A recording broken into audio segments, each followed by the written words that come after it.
خلّيني اللي أنا أروح أجيب ربع كيلو بصل ب70 جنيه أو ب85 جنيه، فربع كيلو ليه أدفع المبلغ دوّة، لكن أنا رُحت جبت 6 كيلو بصل من السوق ونقيته حجمه صغير وغسلته تحت الحنفية، اديته شطفة وحطيته في حلة ومليت الحلة مَيّة وحطيت عليها ملح وشوية من الخل، بتمن تكلفة الربع كيلو أنا عملت 6 كيلو مخلل بصل في قلب البيت ومقرمش وطلع أحلى من بتاع برّه، وجبت عندي الفلفل السبايس اللي هو بتاع الهريسة وفرمته في الكبة، وضفت عليه جزرتين 3 وفرمتهم برضه في الكبة.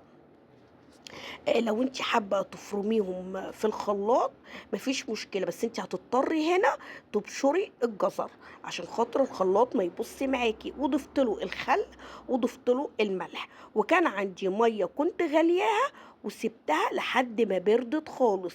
اوعي تحطّي المَيّة وهي سخنة على البصل، وابتديت اللي أنا البصل لمّا خَد الغلوة الأولانية بردته تحت مَيّة من الحنفية وقشّرته بكل سهولة، وضفته عندي في البطرمان، وضفت له المحلول اللي أنا عملته، وضفت له معلقة من حبة البركة ومعلقة من العصفر، وتاكلي أحلى مخلل